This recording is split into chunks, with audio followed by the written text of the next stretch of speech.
What's going on, guys? I'm Andrew, I'm Jason. and this is Movie Source. Today we're going to be reviewing Iron Man.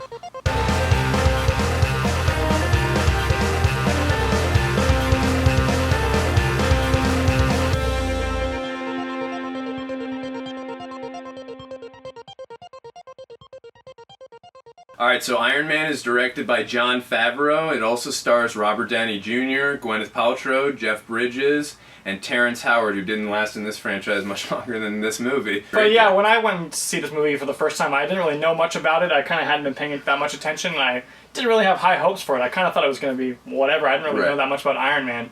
But I walked out of that theater being in shock. I was like, damn, that was a great movie. Jon Favreau, I thought, did a great job just with everything in this movie. I thought, not only did Jon Favreau, I mean, there's a lot of people who did great, but Robert Downey Jr. was... Yeah, he is Tony Stark. He is. He was the perfect guy to play Iron Man. I know you said, like, originally it was supposed to be Tom Cruise who was playing him, and that would have been interesting, but I don't know if anyone could have topped Robert Downey Jr. for this one. And as I mentioned to you earlier, there's nobody I wanted to see more than this than Robert Downey Jr. Now that we've seen his take.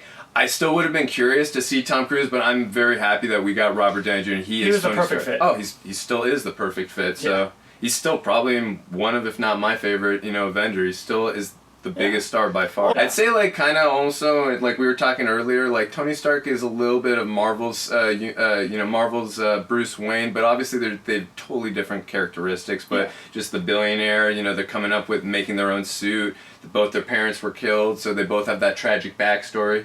Mm-hmm. But, again, I love this film so much. It's definitely in my top 5 of the Marvel films. At some point we will make a ranking of all those in a later video, but it's definitely in my top 5 of all Marvel movies, even up to date now. Yeah, and Marvel was banking on this movie big time to kind of kick off their whole universe. Like, I remember them talking about it, like, what's going to be that first initial movie that's going to kick off the whole thing, and at the beginning of it, I would have said Iron Man. I don't know if that's going to be your carrying franchise, but it has been. It's worked amazingly. Right, and also we do want to mention they didn't have the rights, unfortunately, to Spider-Man at the time, which now they do have, collaborative rights with Sony. They didn't have the rights, and they still don't for X-Men. They don't have the rights, the Fantastic Four, which is not very hot property anyways at this point. But in general, Marvel did not have A-list, Marvel characters. They turned B-list characters into A-list stars now, in terms of how high they are in the Marvel characters, because obviously Robert Downey was already a star. I mean the Marvel characters, like, as you just said, Iron Man, Captain America, they were not the pinnacle of Marvel characters. That's like Spider-Man, X-Men. Those were the two, because those were really the ones that had had movies up to that point. And also, too, like, as you said, Marvel was banking on it. If this movie was not very good, it was basically Incredible Hulk, and that was it. That would have been the end of the Marvel Cinematic Universe, so thank God this movie is amazing, because I love just about all the Marvel Cinematic films. So the plot of this movie is pretty simple. Iron Man gets captured in Afghanistan by some terrorists, and they force him to build this missile for them. But instead of doing that, he creates this iron suit to escape with help of a scientist. I forget his name. It was Yinsen. Yinsen, that's right. And from Gulmira. That's right. And then that gives him the idea to create the Iron Man suit in order to kind of right some of the wrongs that he's made. And he doesn't want to be a hero, but he kind of becomes one in the process. Right. I gotta say, I love in the first few minutes of this film, we get right into Robert Downey's character, and within 1 minute, I know exactly who his character is and what he's about, what his motivations are within 1 minute. Right. So, and I thought Robert Downey, just again, the first minute of watching, I'm like, he's Tony Stark.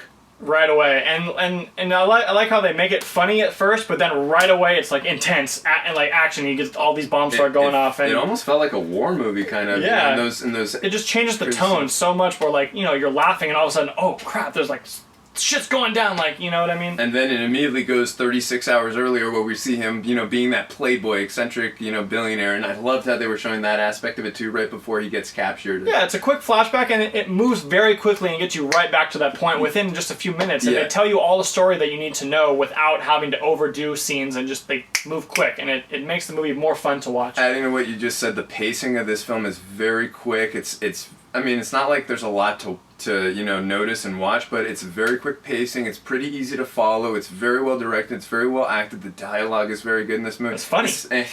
This movie, we were talking about that. I'm like, this is a very funny movie. It's not a comedy. It's not forced. It's not forced. Yeah, humor. but it's got a lot of comedic elements that are not forced. Which Thor: The Dark World, lots of forced humor. Just saying.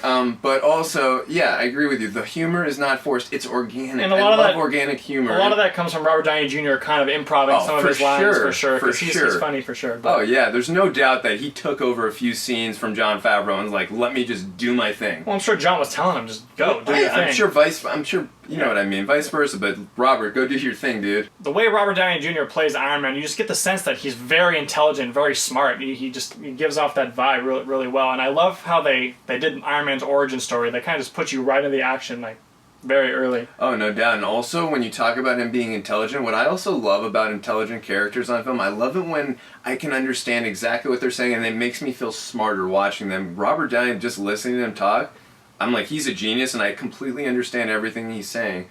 So I love that aspect of it, showing that genius side of Tony Stark. Really cool. And you bought into him building, as Obadiah said later in the movie, Tony Stark was able to build this with a box of scraps in a cave.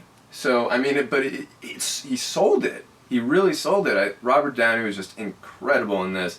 And again, I loved how right away they got intense and they showed a lot of tension with Tony Stark. Like, before he has Iron Man suit, he's in danger. He's vulnerable. Very vulnerable. He doesn't have this invincible Iron Man suit. He's Tony Stark, fending for himself. He's not Iron Man at this point. Absolutely. I love how you feel, even though you have an idea our hero's going to survive in the film, but you're not thinking about that in the moment. It's tense and you feel a lot of tension and, as you said, vulnerability towards Tony. And I love how they were able to get all of that in just, maybe a third of the movie. Oh, so quick. He was Iron Man by about a little more than halfway through the movie. Okay, so we got to talk about Jeff Bridges as Obadiah Stane. Now, in the comic books, he was a little bit different in terms of how where he works with Tony Stark in this film. They both are the presidents or owners of Stark Industry.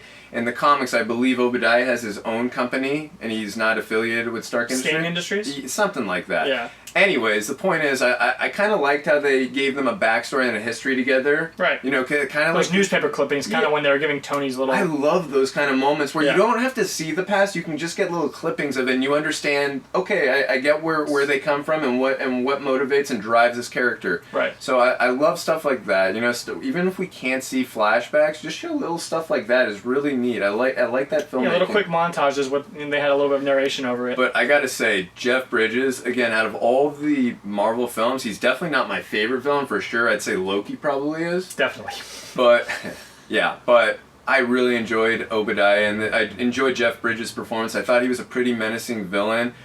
I completely bought everything except for, we'll get into it a little later, but at the end, where he just immediately knows how to use that Ironmonger suit, again, he literally sticks, after he takes it out of out of Tony's chest, the arc reactor. When he sticks the arc reactor into the Ironmonger suit, he just immediately knows how to use it. And what this movie has shown us, Tony Stark, he created the Iron Man suit, yet he is falling all over the place when he's trying to test out the machine. Yet this guy knows how to use it perfectly, and he didn't even build this thing. This is the first time he's using it, and he's able to go one-on-one in a fight. That really took me out of it a little bit in the end. Yeah, that fight. I get what you're saying a little bit, but like you said, they kind of had to do it for movie purposes. Yes, no, for timing, I understand why they did it. Again, just showing the little clippings, that was literally a 20-second montage seeing their past. I just would have liked 20 to 30 seconds of just showing, or a minute, whatever, just showing Obadiah, like, just using the suit a little bit so I can get, okay, he knows how to use... Or even, like, during the fight, just being, like, kind of messing up a little bit, but then getting the hang of it as he's going. Yeah, it just took me out of it. I just felt like, okay, this is now a movie. Especially since they spent a whole good, 10-15 minutes showing Tony, working out the kinks with his own suit. So. Right. No, I completely agree. That's a good point. Yeah. And again, that doesn't downfall the movie. It's just a little gripe I have, more of a nitpick, obviously, but it just took me out of the film a little bit. That's all. Bit. Just all the characters in general were really well fleshed out, and you cared about all of them. Even the little robotic arm that's helping Tony with all his tests. It's kind of funny, like when Tony, he keeps talking to him, if you spray me one more time, I'm going to deactivate you. No, donate you to a city college. That's right. So, but then, and again, the scene where Tony's basically Obadiah has taken out Tony's arc reactor. The second one he's created, the more advanced one. and Tony has to go downstairs and get the other one that Pepper kept for him. Yeah. And he's struggling to get it, and then And the the robotic arm comes arm, in and grabs it. then he falls to the ground. And he's like literally about to run out of air, and the robotic arm grabs it and gives it to him. And Basically saves his life. Yeah, it saves his life, but you feel like that arm is a person in that moment. Yeah, he's a character. Yeah, and Tony says to him, "Good boy." A lot of great characters in this film, as we just mentioned. The relationships in this movie are really well thought out. We got to mention one Agent Phil Coulson.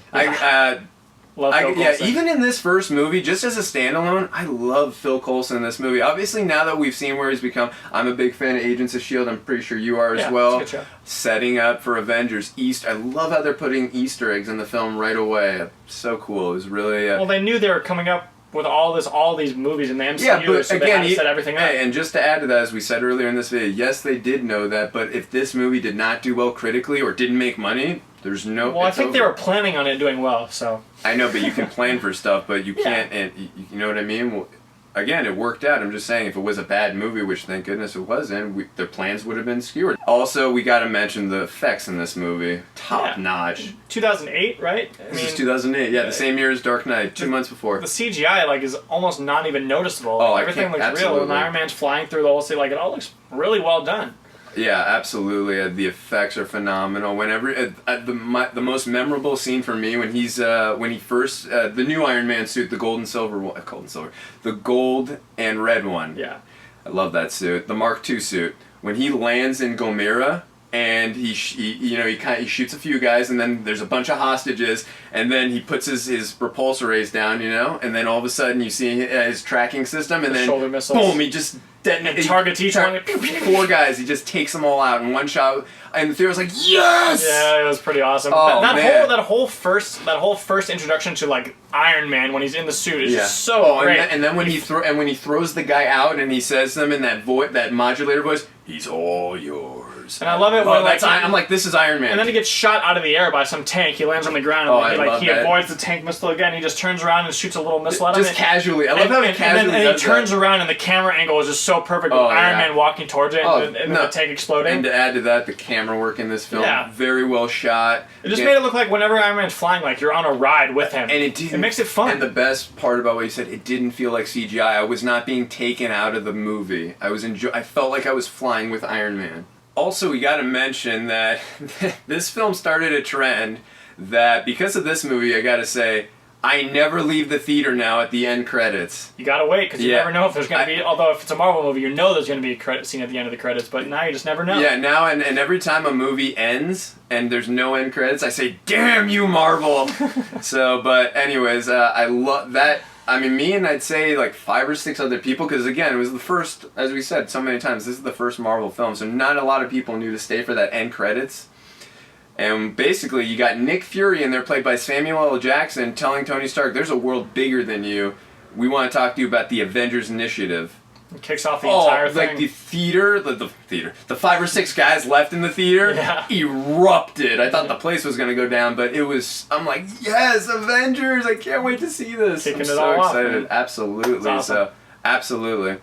Alright, so Jason, as I said earlier in this review, Iron Man is by far one of my favorite Marvel Cinematic Universe films. I love this movie so much. It's well-paced, well-directed, well-acted. The story is great. I love the characters so much. I'm going to give this movie a 9.3 out of 10. I think it was a great way for Marvel to kind of kick off their cinematic universe. It made you care about these characters, especially Tony Stark. I'm going to give it a 9. Alright guys, well that's going to do it for this video. Please let us know what you guys thought about this movie. Let us know in the comments below. And if you like this video, you can hit the subscribe button. See you guys next time.